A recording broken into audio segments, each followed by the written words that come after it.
And so we ended up seeing this animation movie. And he was like, oh, well, my daughter would enjoy this movie. And I'm like, your daughter? I'm like, how old are you? I'm Andrea Gunning. And I'm Ben Fetterman. And we're just out here still trying to crack the code of what makes two people click with another episode of Dating Diaries, Questions and Confessions.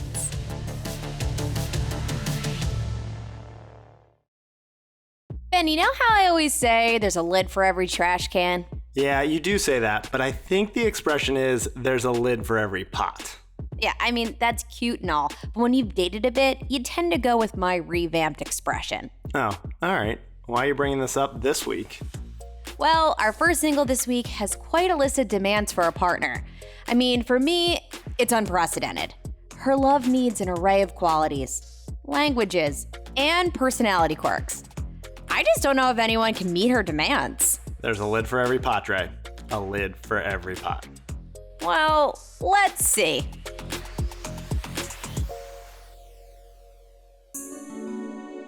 This is Shawna Brooks, and I am originally from Guam. I'm biracial. My mom is Asian. My father is African American. And I am an actress, model, social media influencer, reality TV star, and advocate for the trans community and the LGBT community. Shawna is not shy. You may have seen her on a reality show or in the gossip pages. She knows people. But at the end of the day, she's any other single lady just looking for love. I do dating apps, but even that's a struggle. I really would love to know, where is the best place for me to win over a Prince Charming? Like, what app is bomb? Because let me tell you my experience with eHarmony. I did a whole test. You know, eHarmony, they do those like little evaluation tests that take like a whole hour of your time. Listen, I totally answered everything as honest and concise and authentic as I possibly could. eHarmony says every 14 minutes, someone finds love on their app. They use a very thorough questionnaire. They told me at the very end, an hour later, there was absolutely nothing that they could do. What are you talking about? There is nobody on your site that matches. I answered them as honest as possible. Was I supposed to lower my standards? And they were like, basically, my choices were unrealistic. So that can't be right. How many times have we heard there's a lid for every pot? So I asked Shawna, what are you looking for in a man? A guy that speaks French, because, you know, I need him to understand that it's always going to be we, and not I. You get what I'm saying? So I need him to be multilingual. I need him to be versatile. He needs to be compassionate, but he also has to be a thug. Like, I need a guy that just doesn't care about what other people think. And I need him to be a support system, financial security, and supportive around the board. As far as like treating me like a princess, like a pillow princess, I have to have that because that's my ego, that's my pride, that's my it factor, that's my glow, that's my self-esteem. I need him to lift me up, and I need him to understand that we're in this for the long haul, not for the short haul. eHarmony couldn't figure that out, but Shawna does occasionally meet a guy on an app. This one guy told me today, he said, let's go have coffee because I think I can like you a latte. I was like, he's such a cornball. I've got to go out with him. Like, anybody who wrote that down knows damn well you are so corny right now, but I guess the intent was to make me laugh, so go ahead. Shawna is kind of a softie at heart. She wants someone who is making a real effort. But digital communication, it's hard for her to wrap her head around. The new generation with dating, they don't talk, they text. They're in the club with their heads down looking and texting their girlfriend right beside them. Like, girl, what do you want to drink? Like, what? Huh? Technology has literally made them antisocial, but social at the same time. It makes no sense to me. And the truth is, there is somebody in her life. I'm dating this guy who's an actor. I mean, he's like a seasoned actor. He's definitely well known in the Tyler Perry, you know, that whole realm, those sitcoms and movies. So then you add that I'm trans and that I'm openly, publicly known as trans. Shawna is out and unapologetically herself. But the guy she's dating isn't. He thinks it could derail his career. I don't want to mess up anybody else's money or anybody else's, reputation, because that's the world that we live in. And I have to be cognitive of their survival as well. I don't want to be the person that has anyone, what do you call it, blackballed? Who wants that? This is going on 3 years. Physically, we've known each other for 3 years. But being hidden and never public, like a secret, how long can that really last? He was like, let me secure my first couple million and then I can feel comfortable where I don't feel as though I'm pressured if I did want to come out publicly. Shawna isn't really buying that.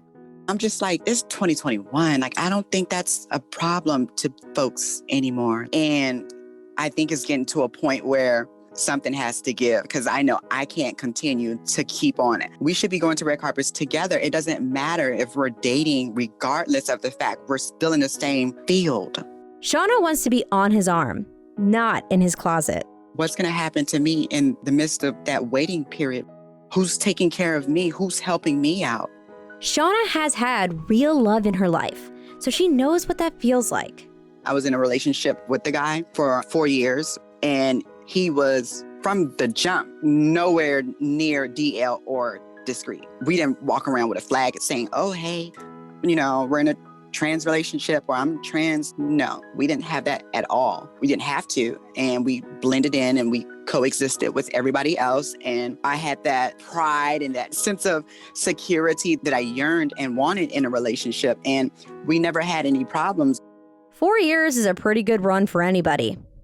In tranny years, when you're together for 4 years, that's equaling out almost 10 years. Because, the LGBT community moves fast. Like, if we kiss, okay, boom, we're in a relationship, we're girlfriend, boyfriend, okay, boom. So if you make it past like that first 2 months, that's 6 months right there. Recently, Shawna's had her birth chart done. She's looking to the stars, hoping that maybe that could provide some answers. That was amazing. That was so dead on. And it really was so specific. And something is going to happen really quick and really fast. And when I would find love and how, what type, I was just like blown away. And I take that to heart. Yeah, confidence for days. Seriously. She needs a partner that has that confidence with her. I know, my heart's breaking. I mean, she's been physically involved with this guy for a few years. 3 years. She obviously has feelings for this guy.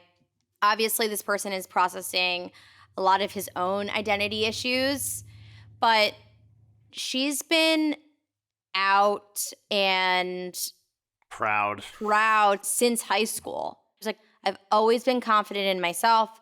I've always been confident in who I am and my relationships, and I've never kept it hidden. And I think I don't know if this is new territory, but it kind of feels like it is. And this person is just keeping her at arm's length for their own reasons. And it just makes me feel sad. Like my heart kind of breaks for her. The one thing I thought of was, and maybe this is coaching for Shawna, is really getting at the root of what his fears are. Right. Because I agree with how she's analyzing it. Like, he wants to pack a few million away and make sure he's financially set before he comes out. But like, there's always going to be something. There's always going to be something unless you identify what the true fear is. And that fear may be, well, my opportunities may come away. Right. So what is the root of that fear? Because that guy's got a partner who isn't fearful of that stuff. And she could be the key to helping him address and overcome those fears. Yeah, his fear is that if people know this about me, all of my opportunities go away. Right. I won't be accepted. I won't be successful.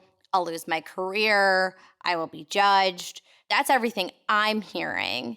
I heard that too, but I also heard the way she told us about it is he using his profession and his fame as a cover, and it may actually be acceptance from other parts of his life. Like, is it family? Could be. Is it friends? Yep. And like, that's what the tough conversation is. I honestly think it's everything.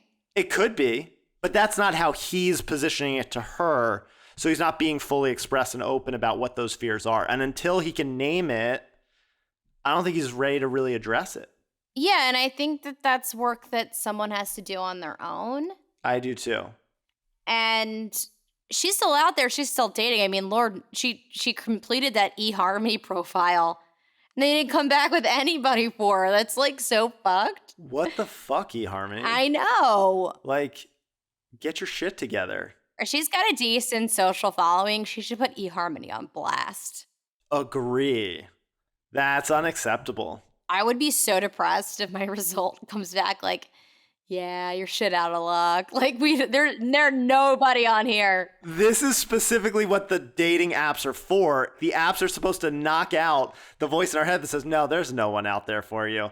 But now the app is actually validating the voice you have. Like, fuck that, eHarmony. But she's not like not dating because of this other guy. So she's in an open relationship with this guy. It sounds to me more like friends with benefits, but she has an emotional attachment to this person now is how I've now interpreted it. Right. But I'm sure this person takes up more time in her head and her heart and her energy than she's probably willing to let on. And I said this straight up to her.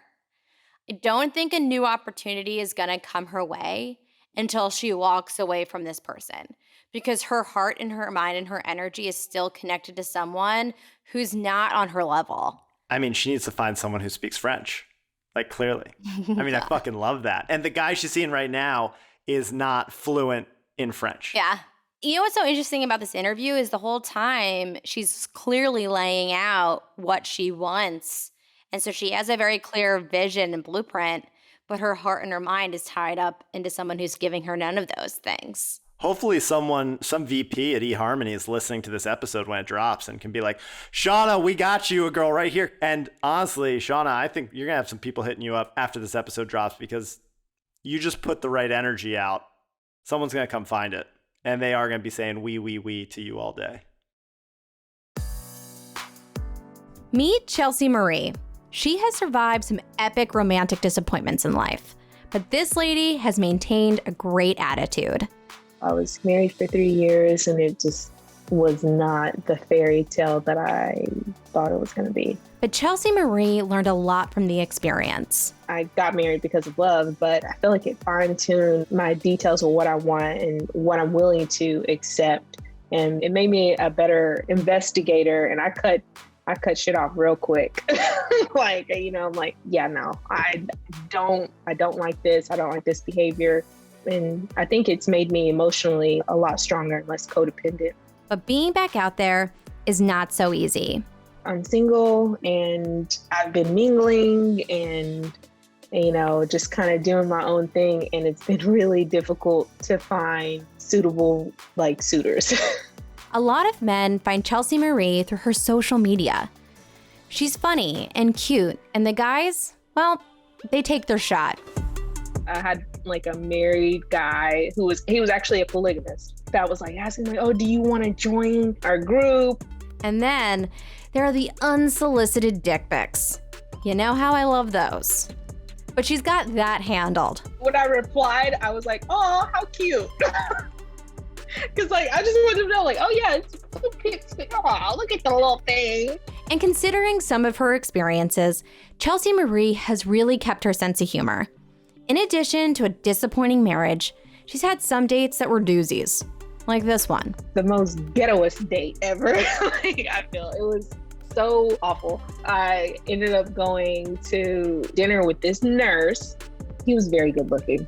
He asked me. So I'm thinking, okay, if you ask me out to dinner, that means that you're gonna pay, right? Her date told her to order whatever she wanted. She didn't go too crazy, but she did order a $20 entree. At the time, she was on a super tight budget, so it felt like a real treat. He got whatever he wanted, and then he was like, oh, I don't have my wallet. And so I was like, okay. So I ended up paying. And then when the waiter came back around, I was like, oh, do you want to order dessert? And I'm like, no, like I've spent enough money, thank you. And he's like, oh no, I have a coupon in my wallet. He pulls it out and he's like, here is for free dessert. And I'm like, so you had your wallet?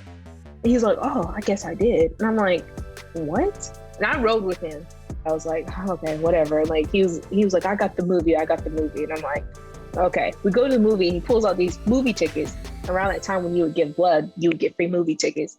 I can't wait to see what this hustler does next. We go up there and we wanted to see this action movie. And then the attendant was like, oh yeah, you can't see that because this is IMAX. The guy had the gall to ask her to pay to upgrade their tickets to the IMAX movie tickets. But Chelsea Marie, she wasn't falling for this twice. You have to pay like $14 overage. And he's like, you got it? And I'm like, no, I don't. I just bought dinner. I'm like, you got it. Actually, no, he didn't have it. Just when she thought it couldn't get worse, it got worse. It can always get worse. And so we ended up seeing this animation movie. And he was like, oh, well, my daughter would enjoy this movie. And I'm like, your daughter? Oh, a kid. So nice of you to drop that into the conversation. So what I did was I ended up texting my roommate and I was like, please come get me. I was like, wake up, come get me. I went to the bathroom and I never went back. So I just left him there in the movie. Because I was like, at this point, you deserve it. You deserve to be left. Chelsea Marie has survived a marriage and one of the shittiest dates imaginable.